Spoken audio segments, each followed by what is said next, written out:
ٹھیک ہے. اچھا جی، اب ہم ذرا پیچھے چلتے ہیں، تھوڑا سا پیچھے چلتے ہیں، پھر ہم آگے چلتے ہیں. اعوذ باللہ من الشیطان الرجیم، بسم اللہ الرحمن الرحیم. ہم چنی آں اوکلا کہ بصیرت شاں بکہل شریعت متکہل شد. متکہل متکہلان متصرفن آ جائے گا نا، متصرفن سے سمجھ آئی بات کہ نہیں. اکتحالا مکتحل مکتحل اکتحلا اکتحلا اکتحلو اکتحلت اکتحلتا اکتحلنا. اصل میں یہاں پر یہ بکہل جو ہے، کہل کا معنی ہوتا ہے ویسے سرما، لیکن یہاں پر جو ہے انہوں نے معنی کیا ہے سانچے میں، یعنی بکہل شریعت، یعنی کیا کہتے ہیں بھی اسی طریقے سے وہ اوکلا کہ جن کی بصیرت شریعت کے سانچے میں متکہل ہو گئی، مطلب یہ کہ ڈھل چکی. وہ جانتے ہیں، کیا جانتے ہیں کہ ممکن پیدا کرنا ممکن دیگرے گو فعل باشد، کہ بھئی ممکن جو ہے نا، ممکن کا ممکن کو پیدا کرنا جو ہے نا، یہ چاہے وہ افعال میں فعل باشد از افعال یا ارض باشد از آراد نم تواند بود. مطلب کیا بنا؟ مطلب یہ کہہ رہے ہیں کہ بھئی جو ممکن ہے نا، ممکن وہ دوسرے ممکن کو پیدا کر سکتا ہے. ممکن کیا کر سکتا ہے؟ دوسرے ممکن کو پیدا کر سکتا ہے. اور جب یوں بھی کہہ سکتے ہیں کہ بھئی ممکن جو ہے جوہر کو تو پیدا کر سکتے، جس طرح دیکھو کہ بھئی یہ جو بلب وغیرہ پیدا کرنا یہ ہے، لیکن بات یہ ہے کہ انسان کو وہ پیدا نہیں کر سکتا. ٹھیک ہے نا جی. آراز نم توانت کرد، اب کیا وہ افعال میں سے کوئی فعل ہو یا آراز میں سے کوئی عرض ممکن نہیں. سمجھے کہ ہاں کہتے آرے کا معنی ہاں، این قدر فرق در افعال اختیاریہ و حرکت جمادات متحقق است کہ اس نوع کا فرق افعال اختیاریہ اور جمادات کی حرکت میں ثابت ہے. و ایما بدا واجب، بدا جو ہے نا یہ برآں تھا، اور ایمان اس پر واجب ہے کہ حق تعالی بندگاں را صورت قدرت و ارادہ دادا است، کہ اللہ تبارک و تعالی نے بندوں کو قدرت کی صورت، قدرت کا مطلب یہ ہے کہ بھئی اس کی ہاتھ ہلانے کی قدرت، یا جو ہے نا چلنے پھرنے کی قدرت، اور ارادے کی صورت اللہ تبارک و تعالی نے دی ہے. سمجھ ہے بات. وہ عادت اللہ بدا جاری است، کہ اللہ تبارک و تعالیٰ کی عادت اسی پر جاری ہے کہ ہر گاہ بندہ قصد فعل کند، جہاں پر بھی بندہ کسی فعل کا ارادہ کرتا ہے، حق تعالی آ فعل را پیدا کند، اللہ تبارک و تعالیٰ اس فعل کو پیدا کرتا ہے. وہ وجود آرد، اور وجود میں لاتا ہے، یعنی جہاں پر بندہ کسی فعل کا ارادہ کرتا ہے تو اللہ تبارک و تعالی اس فعل کو پیدا فرماتا ہے اور اس فعل کو وجود بھی دیتا ہے. تو اس فعل کو وجود کیوں دیتا ہے؟ اس کا جواب ہے کہ ہمیں صورت ارادہ و قدرت بندارہ قاسب کو جانا، کہ اسی وجہ سے بندے کو، یعنی اسی صورت کی وجہ سے، ارادہ صورت ارادے کی وجہ سے یا ارادے کی قدرت کی وجہ سے بندے کو قاسب کہا جاتا ہے. بندہ جو بھی کماتا ہے، جو بھی کام کرتا ہے، اس کو قاسب کہا جاتا ہے. بالفرض دیکھو کہ بھئی میں بولا، اب یہ میں نے بولنے کا قصد کیا، میں نے لکھا، میں نے لکھنے کا قصد کیا، مطلب یہ کہ جو بھی کام ہوتا ہے نا ہم اس کو قصد کہتے ہیں. بالفرض آپ دیکھ رہے ہیں تو آپ دیکھنے کا قصد کر رہے ہیں، تو اس وجہ سے بندے کو قصد. قاسب در حقیقت یہاں پر قاسب کا معنی یہ ہے کہ افعال حسنہ، یعنی نیکیوں کا قاسب اور بدیوں کا قاسب. یہاں پر فعل سے مراد بھی جو ہے نا کیا ہے کہ وہ فعل ہے کہ جو نیکی والا فعل یا برائی والا فعل، یعنی دونوں میں سے کوئی ایک مراد ہو سکتا ہے. اب دیکھو کہ بھئی اس وجہ سے، اچھا آگے کہہ رہے ہیں وہ مدہ وزم و ثواب و عذاب برآں مترتب است، کہ تعریف اور برائی اور ثواب اور عذاب اسی کام پر مترتب ہے کہ جو وہ کرتا ہے. بات سمجھ میں آ رہی کہ نہیں آ رہی؟ کہ اسی کام پر مرتب ہے. ہاں تو اب دیکھو یہ کتنا بڑا جو ہے نا ایک عقیدہ بتا رہے ہیں. اچھا جی، انکار فرق درمیان حرکت جمادات و حرکت حیوان کفر است. اب یہ جو جملہ ہے، اس جملے میں مجھے تھوڑی پریشانی لاحق ضرور ہو رہی ہے کہ یہاں پر جو معنی کرنے والا جو ہے، ترجمہ کرنے والا، وہ بھی آگے ایسے نکل گیا ہے، اس نے اس کو واضح نہیں کیا. لیکن ایک بات سمجھ میں آتی ہے. کون سی سمجھ میں آتی ہے؟ کہ جو حیوان، جو جمادات ہیں، ان کے درمیان میں حرکتیں، جو حیوان ہیں ان میں حرکت اضطراری نہیں ہے. تو اب مانا یوں کریں گے، ہم کریں گے بھائی تعریف اور برائی اور بیان اس پر مرتب ہوتا ہے. اب یہاں پر انہوں نے انکار فرق کے معنی کو چھوڑ دیا، تو ڈنڈی مار گئے نا کہ انکار فرق کے معنی کو جو ہے نا کیا ہے کہ انہوں نے چھوڑ دیا. اب کیا معنی کرتے ہیں؟ کہتے ہیں کہ حیوان و جمادات کی حرکت میں انکار کفر اور خلاف شریعت ہے. بھائی یہ جو انکار فرق ہے یہ کیا ہے، اس کا کیا معنی ہے، انکار فرق کا کیا مطلب ہے؟ تو یہ جو ہے نا یہاں پر چھوڑ گئے. ان کی ایک شرح جو ہے نا وہ فارسی میں آتی ہے، وہ ذرا میرے پاس موجود نہیں ہے. بہرحال آپ یہاں پر یہ جو ہے نا کیا ہے کہ سمجھیں، اس جملے کو آپ بھی اپنے ذہن میں رکھیے گا. اس کو جو ہے نا کیا ہے کہ ہم بعد میں پڑھیں گے، ذرا اس کو میں سیٹ کر کے بتاؤں گا آپ کو. وخلاف شرع، اچھا وخلاف بداحت. جی سر آپ کچھ پوچھ رہے تھے سفیان صاحب؟ نہیں حضرت، اسکرین شاٹ لے لیا میں. اچھا بعد میں ہاں. وخلاف بداحت عقل و غیر خدا را خالق چیز اشیاء دانستن ہم کفرست. اب یہ کہتے ہیں کہ بھئی یہ جو نا یہ جو کفر بھی ہے اور خلاف شرع ہے. یہاں تک یہ بات ختم ہو گئی. اب خلاف بداحت، بداحت کا معنی ہوتا ہے ظاہر ہونا. بداحت کا معنی کیا ہوتا ہے؟ ظاہر ہونا. تو اب میں نے کیا بنا کہ بھئی ظاہر کے خلاف، ظاہر کے خلاف جو ہے نا کیا ہے کہ خلاف ہونا ظاہر ہے، یعنی اس کے خلاف ہونا جو ہے شریعت کے خلاف ہونا کیا ہے؟ یہ ظاہر ہے. وغیر خدا، وغیر خدا را خالق چیزیں، اللہ تعالیٰ کے علاوہ کسی اور کو کسی چیز کا خالق ماننا، کسی کسی چیز کا خالق جاننا، یعنی اللہ تبارک و تعالیٰ کے علاوہ کسی بھی آدمی کو یا کسی بھی فرشتے کو یا کسی جن کو یا کسی انسان کو کسی چیز کا خالق ماننا، یہ بھی کفر ہے. لہذا پیغمبر صلی اللہ تعالیٰ علیہ وآلہ وسلم قدریہ را مجوس امت گفتہ، اس لیے حضور نبی کریم صلی اللہ تعالیٰ علیہ وآلہ وسلم نے فرقہ قدریہ کو اس امت کا مجوسی قرار دیا. کیوں قرار دیا؟ اس لیے کہ وہ جو فرقہ قدریہ جو تھے نا، ان کے عقائد جو ہے نا کیا ہے کہ وہ اس طرح انہیں فرق تھا. کس طرح کہ بھئی وہ اس بات کے قائل تھے کہ انسان اپنے کاروبار میں مستقل قدرت کا مالک ہے، انسان اپنے جو ہے نا کیا ہے کہ مالک ہے، اور انسان اپنے افعال کا خود خالق ہے. حالانکہ ہم نے اوپر پڑھا کہ انسان اپنے افعال کا خود خالق نہیں ہے، بلکہ اللہ تبارک و تعالیٰ ان افعال کو پیدا کرتا ہے اور ان افعال کو اللہ تبارک و تعالیٰ وجود دیتا ہے. وہ مالک جو قدرت ہیں وہ کیا کہتے تھے؟ معاذ اللہ، کہ وہ کہتے تھے کہ انسان اپنے افعال کا خود خالق ہے. افعال جو ہے کیا ہے کہ خود خالق ہے اور خود مستقل قدرت رکھتا ہے. ٹھیک ہے نا جی. اس وجہ سے جو ہے نا کیا ہے کہ ان کو اس امت کا مجوسی قرار دیا گیا. اچھا وَأَوْ تَعَالَى در ہیچ چیز حلول نہ کند، اور اللہ تبارک و تعالیٰ کسی چیز میں حلول نہیں کرتا، یعنی پیوست نہیں ہو جاتا. وہ چیزیں دروے تعالی حال نبود، اور کوئی چیز بھی اللہ تبارک و تعالیٰ میں حلول نہیں کر سکتی. وہ تعالیٰ محیط اشیاء است، اور اللہ تبارک و تعالیٰ تمام اشیاء کا محیط احاطہ کرنے والا ہے. احاطہ ذاتی، یعنی اس کا احاطہ جو ہے کیا ہے؟ ذاتی کے ساتھ. وہ قرب و معیت باشیاء دارد، اور وہ کیا کرتا ہے کہ وہ چیزوں کے ساتھ اور ان سے قریب ہے، یعنی قرب و معیت، قریب ہونا، معیت ہونا مانے ساتھ، باشیاء دارد کہ اشیاء کے ساتھ قرب اور معیت رکھتا ہے. نہ احاطہ و قرب کے درخور فہم قاصر ما باشد، کہ بھئی قرب اور اس نوع کا یہ نہیں ہے کہ ہم اپنی ناقل عقل سے ہم سمجھ سکیں. درخرد ہے یہ اصل میں درخرد فہم یا درخور فہم، جو اس کا معنی کیا بنے گا کہ ہمارے ناقص عقل میں، ما مانے ہم، قاصر مانے ناقص، فہم مانے سمجھ، کہ ہماری ناقص عقل میں وہ آ سکے. شایان جناب قدس او نیست، کہ اس طرح کا احاطہ اور قرب ذاتی باری تعالیٰ کے شان کے لائق نہیں ہے.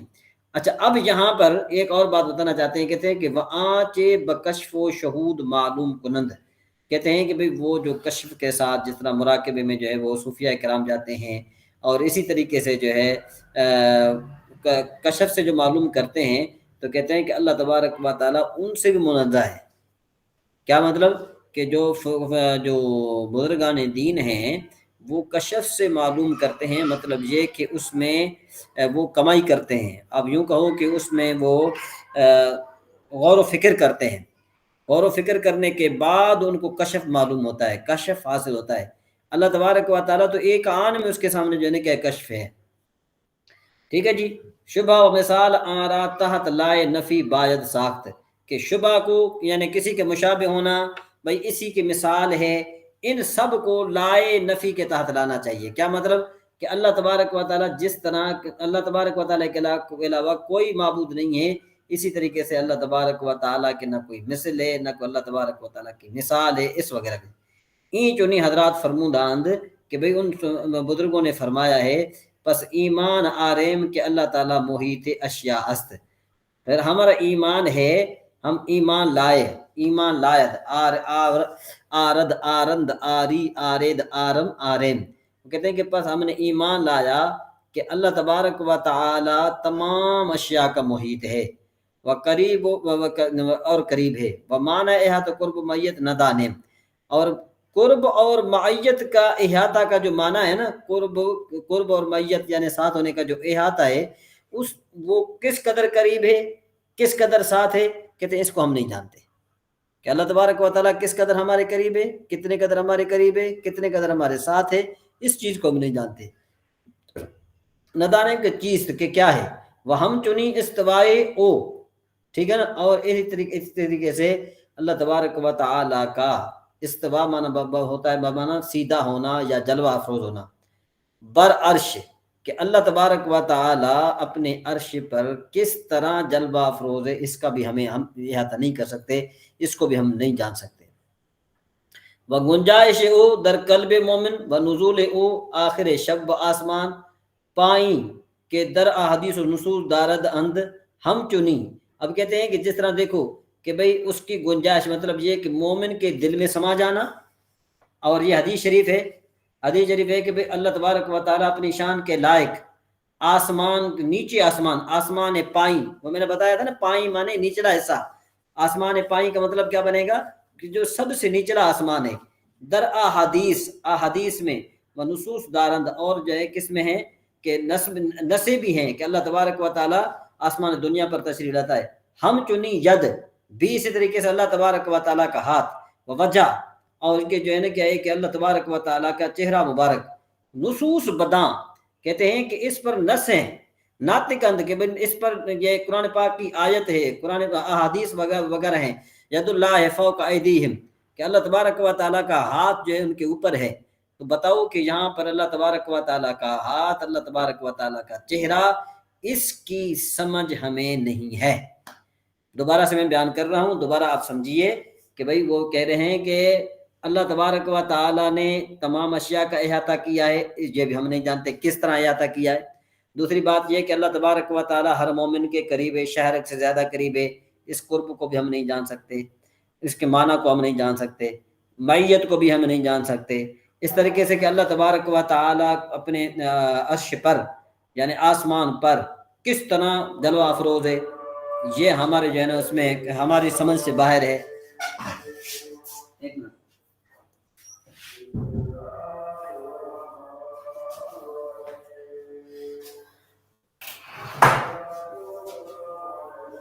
جی، تو اب اللہ تبارک و تعالیٰ کس طرح آسمان پر جلوہ افروز ہے، ہمیں اس کا علم نہیں ہے، ہمیں اس بارے میں ہم نہیں جان سکتے۔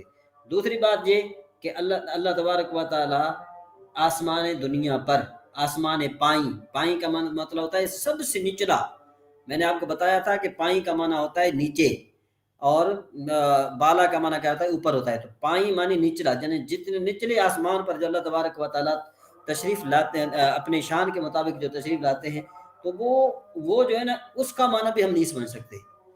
حالانکہ نصوص وارد، نصوص نص کی جمع ہے، نص کہتے ہیں قرآن پاک کی آیت کو یا ایک ایسی عبارت کی جو اس کے لیے چلائی گئی ہو، کہ دیکھو قرآن پاک میں حدیث مبارکہ میں یہ ہے نا کہ اللہ تبارک و تعالیٰ آسمان دنیا پر تشریف لاتا ہے، تو اس کو نص کہے جاتے ہیں۔ اور اس طریقے سے اللہ تبارک و تعالیٰ کا ہاتھ، اللہ تبارک و تعالیٰ کا چہرہ، اس پر بھی نصوص ہیں، ناطقند مطلب گویا ہیں۔ ایمان بداں بآید آورد، اور اس پر ایمان بھی لانا چاہیے۔ ایک منٹ آذان ہو جائے پھر میں ہمارے یہاں بھی اذان ہو رہی ہے حضرت۔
جی السلام علیکم ورحمۃ اللہ وبرکاتہ۔ وعلیکم السلام ورحمۃ اللہ وبرکاتہ۔ اچھا جی، اب یہ بات چل رہی تھی کہ دیکھو کہ اللہ تبارک و تعالی آسمان دنیا پر تشریف لاتا ہے، اور اللہ تبارک و تعالی کا ہاتھ یا اللہ تبارک و تعالی کا چہرہ یا اللہ تبارک و تعالی کس قدر کیسے اپنے عرش پر جلوہ افروز ہے، یہ سارے ان سب کا جو معنی ہے نا، یہ ہماری سمجھ میں نہیں آنے والا، یعنی ہماری عقل کی جو کیپیسٹی ہے نا وہ اس چیز کو سمجھ نہیں سکتی۔ اور چونکہ جو دہریے تھے، جو قدریے تھے، یا اس طریقے سے اور جتنے بھی فرق ہیں، انہوں نے عقل کے گھوڑے دوڑائے، اور جب عقل کے گھوڑے دوڑائے تو وہ پھر جو ہے نا وہ فیل ہو گئے، اور وہ اس دنیا کی بھی نہیں رہے، تو آخرت میں جو ہے نا کہ ان کو عذاب دیا جائے گا۔ اسی طریقے سے اب یہ بتا رہے ہیں، کہتے ہیں کہ وجہ یعنی اس کو اللہ تبارک و تعالیٰ کا چہرہ مبارک، نصوص بدعاں، اصل میں یہ تھا برآں، کہ بھئی اس پر احادیث اور قرآن کی آیات وغیرہ جو ہیں وہ ناطق ہیں۔ ناطق کا مطلب کیا ہوتا ہے؟ بولنے والا۔ ناطق مانے بولنے والا، سمجھ میں آئی بات؟ ایمان بداں باید آورد، اس پر ایمان لانا چاہیے۔ وہ بر معنی ظاہر حمل ہم نباید کرد، کہتے ہیں اس کے ظاہری معنی کو پر محمول نہیں ہونا چاہیے کہ بھئی ہم اس کی ظاہری معنی سمجھ گئے کہ ٹھیک ہے، ہم یہ مان لیں کہ اللہ تبارک و تعالیٰ کا ہاتھ بھی ہے، ہم یہ معنی مراد لیں کہ اللہ تبارک و تعالیٰ کا چہرہ بھی ہے۔ یعنی مطلب یہ کہ جب ہم نے اللہ تبارک و تعالیٰ کا ہاتھ مان لیا تو گویا کہ ہم نے جو ہے نا کیا ہے کہ اس کے لیے اعضاء مان لیے، حالانکہ اللہ تبارک و تعالیٰ اعضاء سے پاک ہے۔ ٹھیک ہے جی۔ اچھا، در تعویل آن نباید آمد، اور ان کی تعویل بھی نہیں کرنی چاہیے، ان کے تعویل کے چکر میں بھی نہیں پڑنا چاہیے۔ بتاویل آن راب حوالہ علم الہی باید کرد، اور اس کی جو تعویل ہے وہ علم الہی کے حوالے کرنی چاہیے، تا غیر حق را حق ندانستہ باشی، تاکہ جو ہے نا کیا ہے کہ کہتے ہیں غیر حق کو حق نہ سمجھ لیا جائے۔ در صفات و افعال الہی غیر از جہل، کہتے ہیں کہ بھئی افعال، اور اس طریقے سے کہتے ہیں کہ اللہ تبارک و تعالیٰ کی صفات اور افعال کی اصل حقیقت کا علم، یہ بھی جو ہے نا کیا ہے کہ علم، یا انسان کیا ہے وغیرہ وغیرہ، یہ سارے کے سارے جو ہے نا یہ اس میں ہیں، یہ ہمیں حوالے کرنے چاہیے۔ وہ نصیب بشر، یہ نصیب بشر کا معنی کیا ہوتا ہے؟ نصیب بشر کا حق، بشر کا حصہ، یا بشر کی جو ہے نا آپ یوں کہیں، یا انسان کا علم وغیرہ جو بھی، بلکہ نصیب ملائکہ ہم نیست۔ اور اس طریقے سے کہتے ہیں کہ بھئی ملائکہ کا بھی جو ہے نا کہ علم ہمیں نہیں ہے۔ انکار نصوص، اور نصوص کا انکار کرنا کفر ہے۔ وہ تعویل جہل مرکب، اور جو ہے نا کیا ہے کہ جہل مرکب کی تعویل کرنا بھی جو ہے نا یہ مرکب ہے۔ اب کہتے ہیں دور بینا نے بارگاہ الست، کہ بارگاہ دور مانے دور، بینا دور بین، آپ نے پڑھا دور بین مانے دور سے دیکھنے والا، مطلب یہ کہ اس کا ہم نے معنی کیا کہ دور اندیش، ٹھیک ہے نا جی۔ تو اب کہتے ہیں بارگاہ ربانی کے دور بین بھی، غیر عظیم پے نہ بردہ اند کے ہست، ماد اتنا ہی کہہ سکتے ہیں کہ وہ ہے غیر عظیم پے نہ بردہ اند، مطلب کیا ہے کہ بھئی اس کے علاوہ انہوں نے کچھ نہیں لایا، بس انہوں نے صرف یہ کہہ دیا کہ ہے۔ جو بھی بارگاہ الہی کے جو مقرب ہیں، یعنی جو اللہ تبارک و تعالیٰ کے پیارے بندے ہیں، وہ بھی انہوں نے کہا کہ ہمیں اور کچھ نہیں پتہ، بس یہ کہ اللہ تبارک و تعالیٰ کی ذات ہے بس۔ وَيَک قرب و معیت حق تعالیٰ را نوع دیگر است، اور اللہ تبارک و تعالیٰ کے قرب اور میت کی ایک اور قسم بھی ہے، وہ کون سی ہے؟ با نوع اول جز مشارکات اسمی مشارکات ندارد، کہ جس کی پہلی نوع کے قرب و معیت سے محض جنہوں نے صرف نام دیے جاتے ہیں بس۔ وَآ نصیب خواص بندگانہ است، اور وہ قرب و میت مخصوص بندے۔ اب دیکھو یہاں پر کہتے ہیں کہ یہاں پر دیکھو کہ یہاں پر سب اللہ کے جو پیارے بندے ان کی شان بیان ہو رہی ہے۔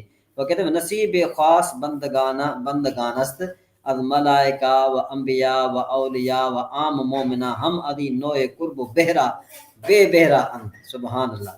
کہتے ہیں کہ بھئی قرب و میت مخصوص بندوں، انبیاء، ملائکہ کا حصہ ہے، عام مومنین بھی اس نوع کے قرب سے جو ہے کہ محروم نہیں ہے، ٹھیک ہے نا۔ یہ بے بارہ نیند، نہ یند اصل میں تھا، نہ یند یعنی نہ استند تھا اصل میں، یہ نیند نہیں ہے، نہ یند ہے۔ سید سفیان صاحب کیا ہے؟ نیند، ہاں، وہ لکھا کیا ہے؟